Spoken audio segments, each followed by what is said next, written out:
It started with the sound of rain against my window. Not a soft drizzle, but a hard, insistent tapping, like the universe was knocking to remind me what day it was. I didn't need the reminder. My body already knew. My hands trembled as I reached for my phone, as if expecting a message that wouldn't come. Not this year. Not anymore.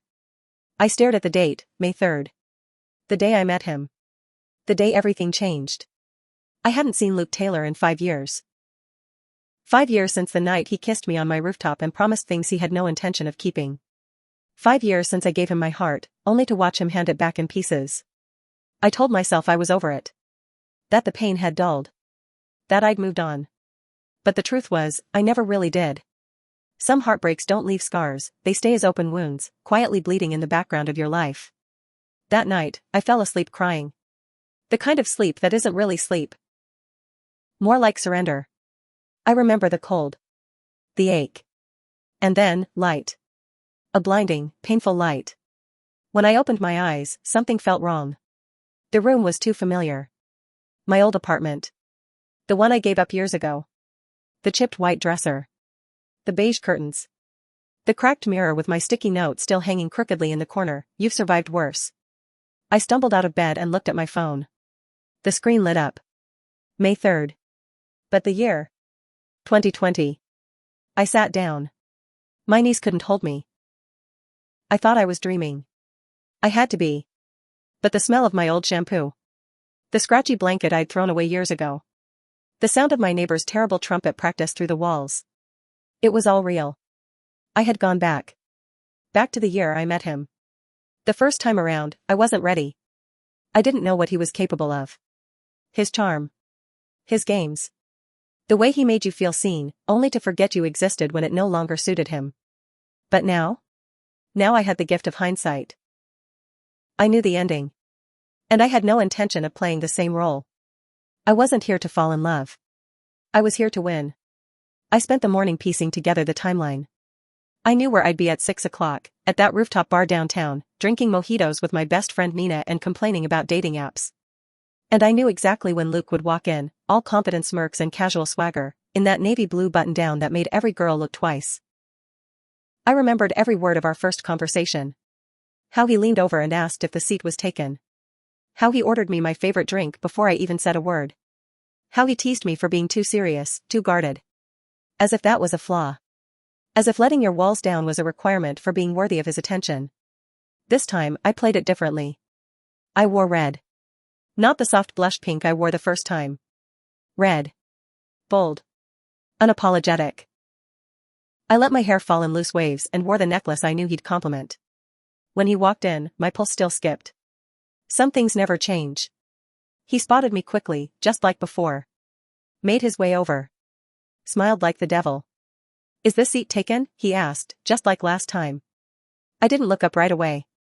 Just sipped my drink slowly. Then I gave him a look I'd practiced in the mirror. Interested, but not impressed. "Depends," I said. "Are you interesting enough to earn it?" He laughed, caught off guard. Good. Let him chase. He sat down anyway. Started his usual banter. Told me he worked in tech, that he loved old movies, that he once hiked the Andes. I knew he was lying about the Andes. He always did. I nodded along, acting intrigued, but inside, I was checking every box. Every moment I remembered, I let him walk right into it. And when he asked for my number, I gave it to him. But not because I wanted a date. Because I wanted the upper hand. Over the next few weeks, I did everything I wished I'd done the first time. I answered his texts with just enough delay to keep him curious. I laughed at his jokes but never gave him the satisfaction of knowing I was fully charmed. I told him about my dreams and fears, just like before, but this time, I edited. Carefully curated. I was still the girl he fell for, but I had a secret now. I didn't trust him. I was watching him. And it drove him crazy. He didn't know what had changed, only that I was different. More confident. More in control. And he was addicted to the mystery. I watched him unravel in reverse. The same man who once ghosted me without warning now called 3 times a day. Left flowers at my door. Begged for weekends together. And when he finally told me he was falling for me, I smiled. But I didn't say it back. I just kissed him. Soft. Deliberate. Then I pulled away and said, "Don't get too attached." Because I remembered what it felt like to be discarded. To be someone's temporary distraction. This time, I was the one holding the cards. But what I didn't count on, what I hadn't prepared for, was how real it started to feel again. How easy it was to slip into old habits. To laugh a little too hard. To linger in his arms a little too long. He was still the man who broke me, but he was also the man who once made me believe in love. And some nights, when he looked at me like I was the only girl in the world, I almost believed him. Almost. But I reminded myself, this was a game. And I was winning. Until the rules started to blur. It was a Tuesday when everything started to shift. We were walking through the farmer's market, something he used to drag me to years ago, but this time I suggested it. I remembered how he loved the colors, the noise, the silly little conversations with vendors. The first time around, I pretended to hate it. This time, I leaned in. Smiled. Picked out peaches like I was crafting a memory he wouldn't forget. He reached for one and our fingers brushed. He looked at me like he'd been holding his breath and just remembered how to exhale. "I feel like I've known you longer than I have," he said. My heart stuttered, but I kept my expression light. "Maybe we knew each other in another life." He laughed and said, "Then I must have done something right." If only he knew. Every day felt like walking a tightrope. I had to remember where I was in the timeline. What had happened already? What was still to come? There were nights I'd lie in bed and whisper to myself, "Don't fall. Don't forget. Don't forgive." And yet, with every kiss, every shared moment, the line between revenge and something else began to blur. I had all the power. I knew how this ended. But there were cracks forming in the armor I'd built. I noticed it the night he showed up unannounced, soaked from the rain, holding takeout and looking completely unguarded. "You looked tired this morning," he said. "Thought I'd bring you dinner." That wasn't part of the script. He never did that before. I let him in, we ate on the couch, and for the first time in weeks, I forgot I was playing a game. We watched an old movie and halfway through, he shifted closer, rested his head against mine, and whispered, "I missed this." There was a silence that followed. Not awkward. Just heavy. Like the weight of all the things unsaid. "You don't even know what this is," I replied, my voice barely above a breath. He turned to me, eyes steady. "Maybe not. But I want to." Later that night, after he left, I stared at my reflection in the mirror for a long time. I didn't recognize the expression on my face. It wasn't satisfaction. It wasn't victory. It was fear. Because something had changed. The man I remembered. Charming, careless, emotionally unavailable, wasn't the same man standing in my doorway with soup and too much hope in his eyes. Had he changed? Or had I? I started testing him. Slipping pieces of vulnerability into our conversations. Telling half-truths with a layer of emotion just thin enough to see through. The first time, I told him about my fear of being ordinary. The second, I talked about my mother's silence after my father left. He listened. He didn't deflect. He didn't make it about himself. He reached for my hand and said, "You're anything but ordinary." I should have laughed. I should have deflected. But my fingers curled around his and held on. The walls I built weren't made to last this long. The turning point came 2 months in. We were out for dinner, his choice. A quiet rooftop place with fairy lights and a live band playing soft jazz. The tablecloths were white, the wine expensive, and he looked too good in that charcoal jacket. "You scare me," he said, setting his glass down. In the best way. I tilted my head, curious. "Why?" "Because you're different. With you, I don't want to mess this up. And that's new for me." I should have smirked. Thrown his past in his face. But something in his voice, the way his eyes searched mine, made me pause. "People don't change," I said. He leaned forward. "Maybe not. But sometimes they try. For the right reasons." My stomach twisted. The old me would have melted. The new me didn't know what to do with that kind of honesty. Back at my apartment, he kissed me like it was the first time all over again. Slow. Careful. Like he was afraid I'd vanish. He whispered my name against my skin and I felt my resolve crack. The next morning, he left a note on my fridge that said, "You feel like home." And that's when I panicked. Because I was supposed to be in control. This was supposed to end with him broken, not me unsure. I went out that day and sat in the park where we used to fight, where he once told me I was too intense, too much. He hadn't said that this time. Not even once. I stared at the couple across from me, laughing, sharing a sandwich, stealing kisses, and I hated how much I wanted that. Not with someone new. With him. Again. But I couldn't forget what he'd done. What I'd gone through. I couldn't let history rewrite itself just because the lighting was better this time. I told myself I had to finish what I started. So the next evening, I waited until we were alone, then asked him the question I'd been holding in my back pocket since the day I woke up in 2020. Have you ever led someone on, just because you liked the attention? He blinked, caught off guard. What? You heard me. He rubbed the back of his neck. Yeah. I think we've all been selfish at some point. And would you do it again? He looked at me for a long time. Then shook his head. Not with you. It should have satisfied me. It should have been the closure I came for. But instead, it felt like a door I'd locked was slowly creaking open again.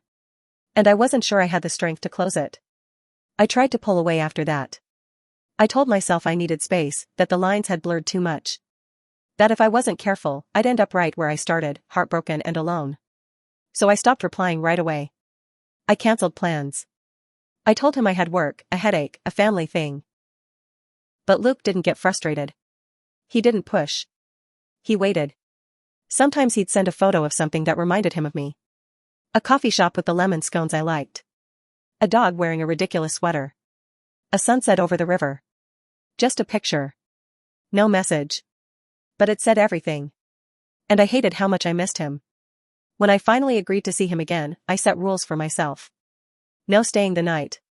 No holding hands. No letting him in. But all of that shattered when he showed up with a notebook in his hand. I started writing again, he said. Because of you. I blinked. You write? I used to, he said, I's not quite meeting mine. Stopped when things got too real. Picked it back up when you came into my life. Felt like I finally had something to say. He handed me the notebook. I flipped through the pages. It wasn't perfect, half sentences, crossed out lines, but it was real. Raw.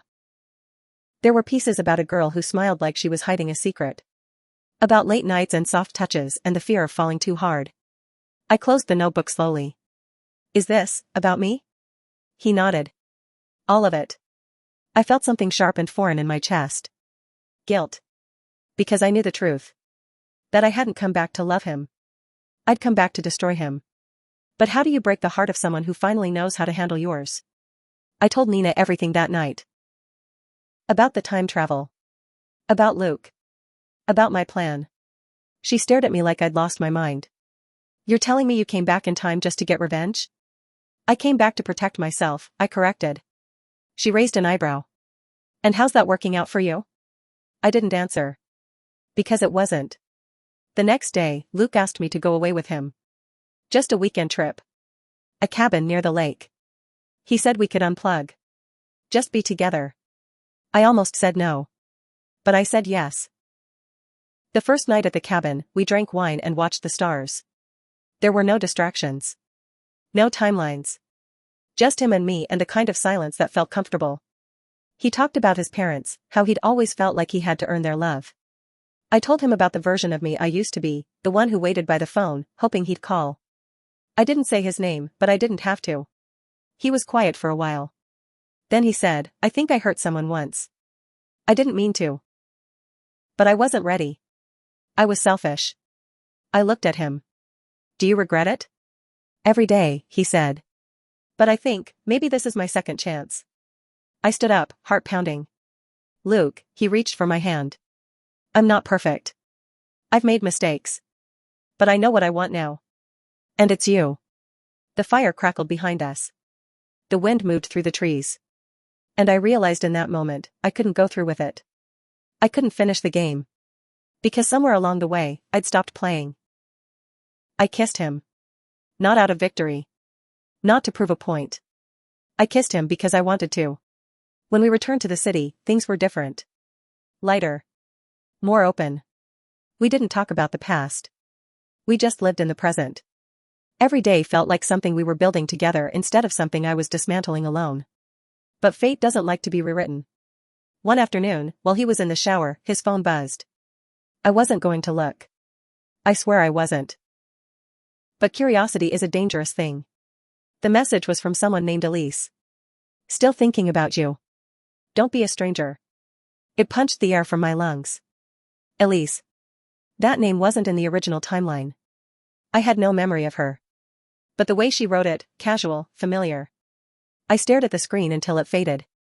When he came out, I was sitting on the bed, the phone still in my hand. He froze. She's just someone I used to see, he said quickly. It's not what you think. Then tell me what it is. He hesitated. That was enough. I stood up. Walked past him. Grabbed my jacket. Where are you going? He asked. I need to clear my head, I said. Before I forget why I came back. His brow furrowed. What do you mean came back? I stopped. My heart thundered. I didn't mean it like that, I said quickly. Just, back into your life. But the damage was done. He saw the shift. He felt the fracture. And for the first time, I realized I wasn't the only one capable of walking away. Because love isn't a game. And maybe I never really won. I didn't sleep that night. I couldn't. I kept replaying it all, the look on his face when he saw the phone in my hand, the way his voice cracked when he said her name. Elise. Just a name, just a message. But it opened something inside me I thought I'd locked tight. I wasn't upset that another woman had messaged him. I was upset that I cared. The whole point was not to care. That had been the plan from the beginning. Charm him. Flip the script. Break his heart. But somewhere along the way, I'd blurred the lines between strategy and sincerity. And now I didn't know which version of me was real anymore. I stayed away for 3 days. He didn't call. I told myself it was fine. That I needed the distance to remember why I was doing this. But every time my phone lit up, I hoped it was him. Every time it wasn't, I felt something cold settle in my chest. On the 4th day, I caved. I texted him. Me, can we talk? Luke, you sure? I stared at that reply for a long time. It was polite. Careful. The opposite of how he used to be. The opposite of how he'd been just a week ago. Me, yeah. I'm sure. We met at the park. The same one where he once told me he wasn't ready for something serious. The irony wasn't lost on me. He was already there when I arrived. Sitting on the bench, wearing that worn gray sweater I'd once teased him about. He looked tired. I sat beside him. For a moment, neither of us spoke. I'm sorry, I said quietly. I shouldn't have looked at your phone. He shook his head. No. You were right to ask. I didn't ask, I said. I assumed. He looked at me then. Really looked. You don't trust me. I didn't know how to answer that. He turned back to the pond in front of us. Elise is someone I met before you and I got serious. We went out twice. It didn't go anywhere. She messaged me out of the blue. I didn't respond. I nodded. You have every right to walk away, he said. But if you do, at least be honest with me about why. I felt my throat close. Because it's not about Elise, he continued. It's about something else. Something I can't see. I looked down at my hands. I wanted to tell him everything. About the time loop. About the heartbreak. About the version of him that shattered me. But what would that even sound like? Would he believe me? Would it change anything? I'm scared, I whispered. He didn't move. Just waited. I've loved someone who looked exactly like you, I said, choosing each word like it might explode. And he destroyed me. He turned to face me. You think I'm him? I don't know, I said. Sometimes I do. Sometimes you're someone entirely different. And that makes it harder. He reached for my hand, but I pulled back. I wasn't supposed to fall for you again, I said. I came into this knowing how it ends. I thought I could outsmart it. He was quiet for a long time. Then he asked, and now? Because I remembered how it felt when he didn't. When he left with no warning. When I cried in my bathtub for hours because the silence was louder than any goodbye. But this version of him, this man sitting beside me, open and raw, he wasn't that ghost. And maybe I wasn't the same girl either. We didn't fix it that night. There was no dramatic kiss, no sweeping reconciliation. We just sat there, two people tangled in past and present, trying to figure out where the truth ended and the feelings began. That night, I dreamt of the original timeline. Of the version of me he left behind. She was standing in the rain, watching him walk away. She didn't call out. She just let him go. When I woke up, I realized something important. I had never wanted revenge. I'd wanted understanding. Closure. A different kind of ending. But instead of facing the past, I'd tried to rewrite it. And maybe that was never the point. Maybe I was meant to learn how to live with it. I texted him the next morning. I want to try again. Not to win. Just to see where we go. He replied almost instantly. Luke, then let's stop looking back. And for the first time since I'd woken up in the past, I breathed without that tightness in my chest. The game was over. Now came the part where we figured out what was real. Luke kept his promise. We stopped looking back. No more subtle jabs about old versions of ourselves. No more half-hidden tests to see if the other would crack first. We didn't pretend the past hadn't happened, but we stopped letting it drive us. We started over, not in some grand, sweeping way, but in the quiet, deliberate moments that made up our days. He met me for lunch near my office, waiting on the bench outside like clockwork with 2 iced coffees and that crooked grin that still made my stomach turn. He brought me books he thought I'd like. Left post-its on my mirror with lines from poems. Sometimes I'd catch him watching me when he thought I wasn't looking, like he was memorizing the way I stirred sugar into my tea, or the way I tucked my hair behind my ear when I was reading. He wasn't always like this before. Before, he took more than he gave. Now, it felt different. Balanced. I wanted to believe it would last. But time has a way of reminding you it's running out. The signs were subtle at first. Déjà vu I couldn't explain. Days that seemed to flicker, like film skipping in a projector. The world felt thinner, more fragile, as if the universe was reminding me that I didn't belong here. That this year wasn't mine to keep. I ignored it as long as I could. Until the night the streetlights blinked out mid-conversation and I heard my own voice echo back from nowhere. It only lasted a second. A flicker. A glitch. But I knew then, this wasn't permanent. I hadn't been granted a second chance to live here forever. This was temporary. A borrowed miracle. And soon, it would end. I didn't tell Luke. I couldn't. How do you tell someone that the version of you they're falling for might disappear? That the life you built together rests on a countdown you can't see? So instead, I started paying closer attention. I memorized the sound of his laugh. The way he looked at me when I wore that green dress he liked. The exact shade of blue his eyes turned when he was about to say something important. I pressed every moment into memory like I was storing it for later. One evening, we walked along the bridge, city lights twinkling below, and he turned to me with a look I hadn't seen since the first time he told me he loved me. I've been thinking about something, he said. I waited. I know we said we'd stop looking back. But I need to tell you something, even if it sounds crazy. I froze. I used to dream about you, he said. Before we met. Or maybe, before we met like this. I don't know. It's like I remember another version of you. Someone sad. Someone I let down. My heart stopped. He rubbed the back of his neck. I thought it was just dreams. But being with you now, it feels like I'm making up for something I did. Or didn't do. I tried to speak. My mouth opened. Closed again. I know it sounds insane, he said quickly. But I had to say it. Because I don't want to mess this up again. I don't want to lose you. I swallowed hard. You're not going to. He looked relieved. Pulled me into his arms like he was afraid I might vanish. And maybe he was right to be afraid. Because the next morning, I woke up to find my reflection flickering in the mirror. For a second, I wasn't there. Just empty glass and a whisper of static in the air. I ran my fingers along the counter. Solid. Real. But fading. The clock was ticking. I spent that day with Luke. I didn't say a word about what was happening. I just lived. We made pancakes. Watched bad movies. Played cards and argued about whether Uno was a strategy game. We laughed until our sides ached.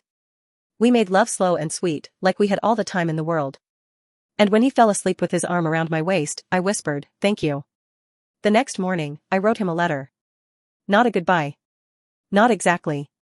A confession. I told him about the loop. About the heartbreak that sent me back. About the version of him who broke me, and the version of him who healed me.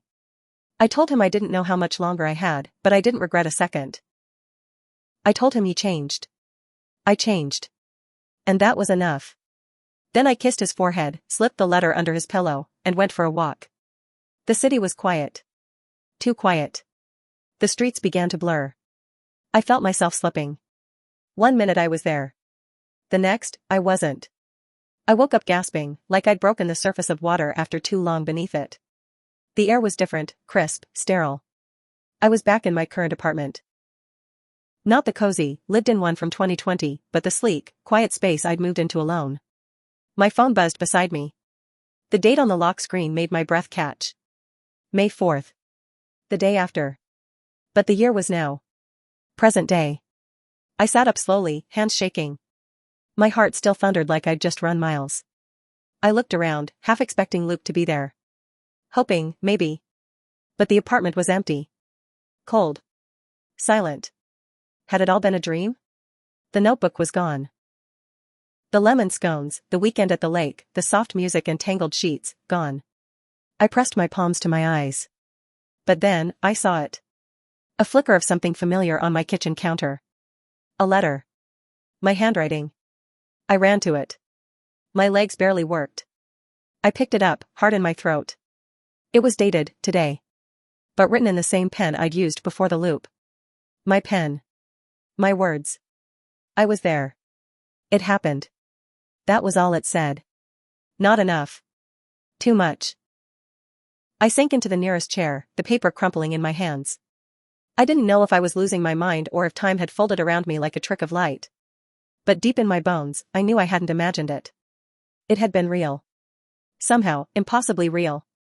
And I missed him. That night, I walked past the bar where we first met. It had changed names, but the bones were the same. The stool where he first sat.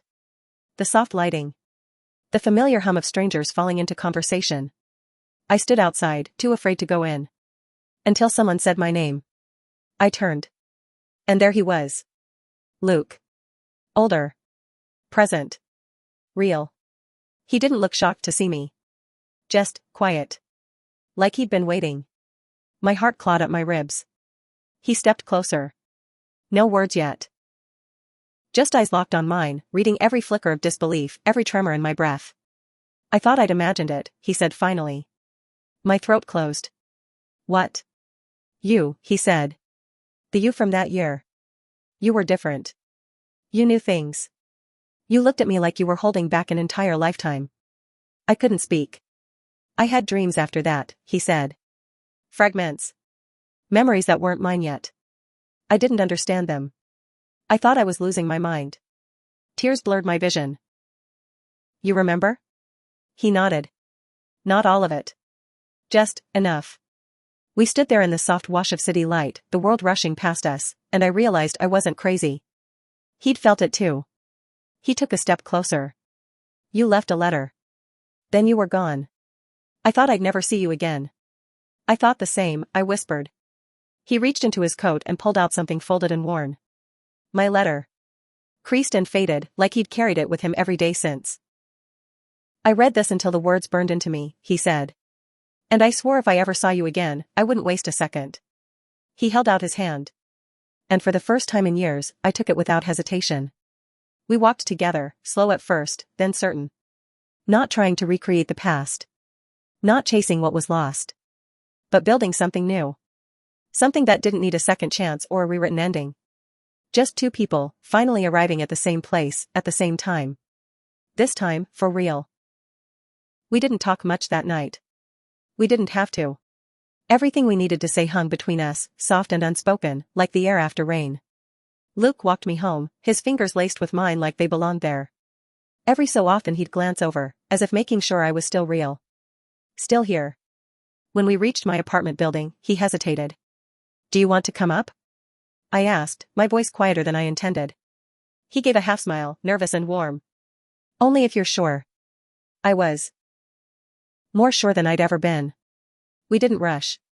There was no urgency, no scripted moment.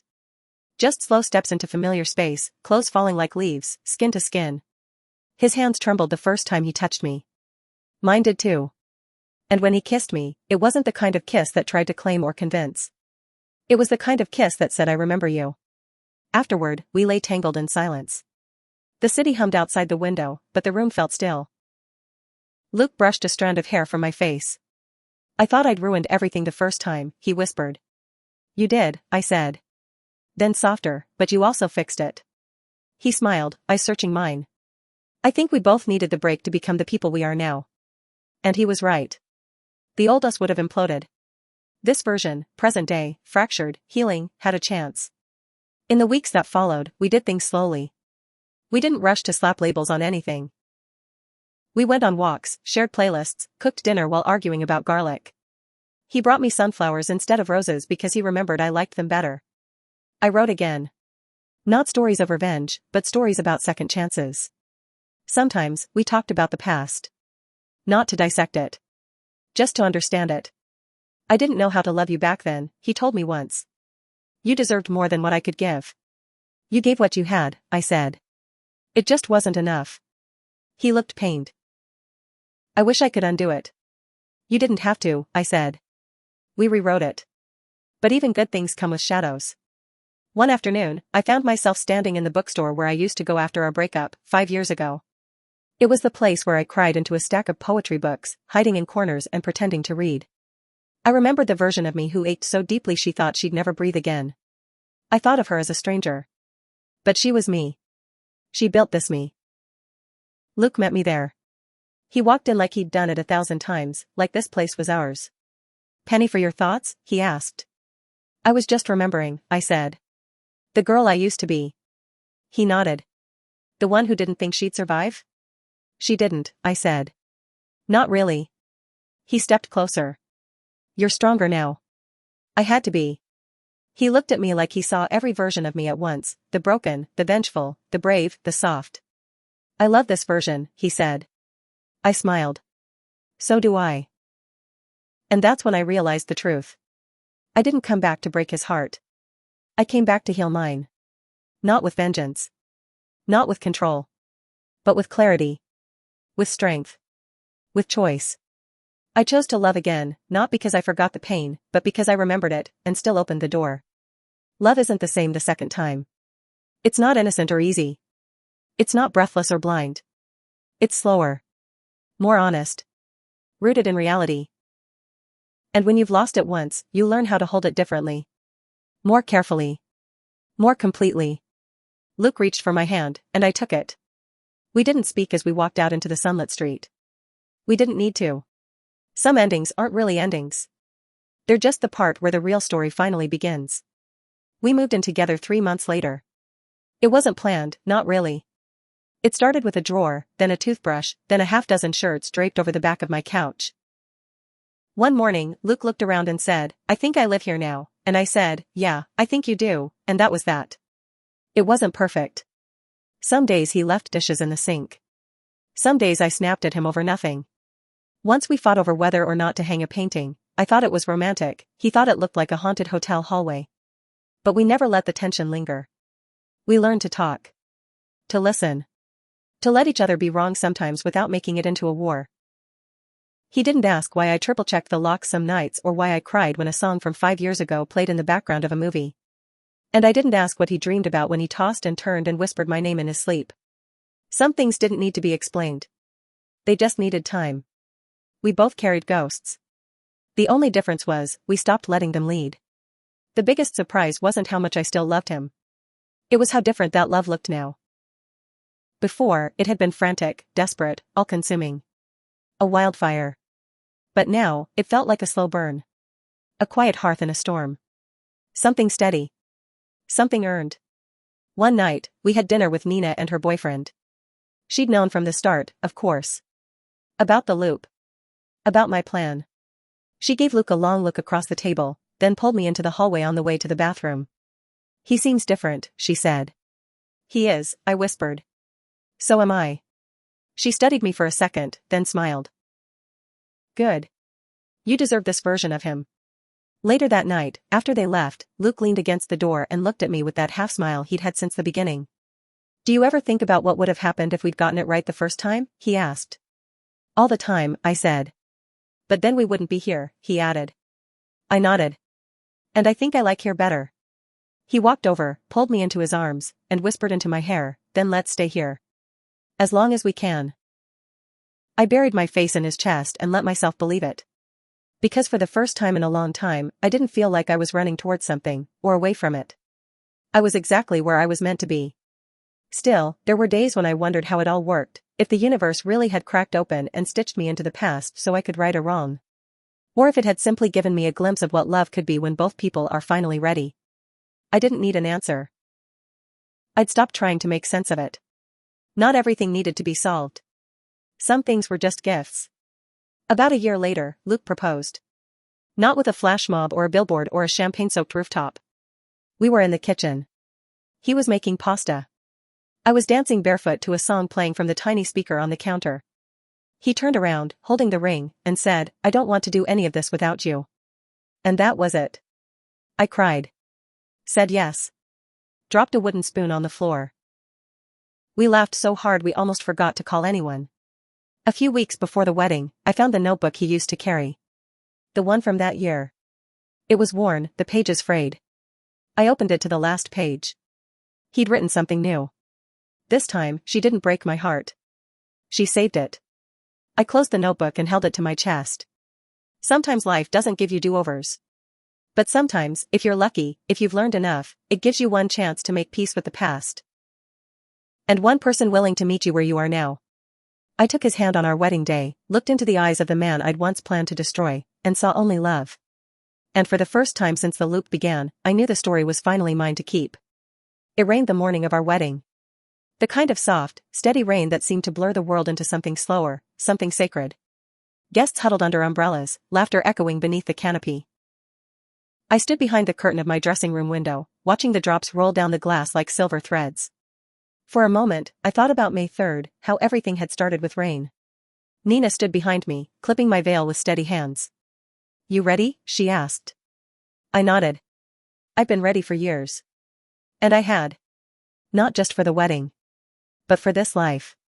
For a love that had gone through fire, fallen apart, and somehow found its way back, stronger, quieter, more true. The ceremony was simple. A garden under soft gray skies. White flowers. Wooden chairs. Luke in a navy suit that made my heart stumble. I walked down the aisle slowly, my gaze locked on his. He looked the way he did the first time he saw me in red, stunned, breathless, undone. I reached him. Took his hand. The officiant spoke, but all I heard was the sound of my heartbeat syncing with his. When it was time to say our vows, Luke surprised me. "I've loved you twice," he said, his voice trembling slightly. "Once when I didn't know how. And again when I finally did. You didn't just forgive me. You taught me who I could be." He took a shaky breath. "You could have left me broken. You could have walked away. But instead, you made me better. And if this is the last version of our story, then I promise, I'll spend the rest of it proving that I remember every second. Even the ones you thought I forgot." I blinked fast to keep the tears from falling. I reached into my pocket and pulled out a folded piece of paper. Old. Worn. "I wrote this a long time ago," I said. "Before I knew how this would end. Back when I thought I was just here to hurt you the way you once hurt me." Luke's brow furrowed softly. But something happened along the way. I realized. I didn't come back to change you. I came back to meet the version of myself who could forgive. I unfolded the paper, the one I'd written at the very end of the loop. "I'm not the girl you left behind," I read. "I'm the woman who found her way back, not to the pain, but to the lesson. And the lesson was this: love isn't a transaction. It's a mirror. It shows you who you are. And when it's right, it makes you better." There wasn't a dry eye in the garden. We exchanged rings. Said I do. When he kissed me, the sky opened up. Just for a moment. A crack of sunlight broke through the clouds and landed right on us, like the universe was putting a period on the final sentence of our chapter. Later, during the reception, we danced under twinkling lights and dripping trees. Our first dance wasn't rehearsed. We just held on and swayed. I rested my head on his chest, listening to the rhythm I'd learned so well. "You okay?" he murmured. "I'm perfect," I said. And I was. Because it wasn't about the second chance anymore. It was about the choice. We chose this. Every moment. Every setback. Every kiss. And maybe in another life, another version, we didn't make it. But here, now, we did. People asked if we were writing vows for our future children. If we were buying a house.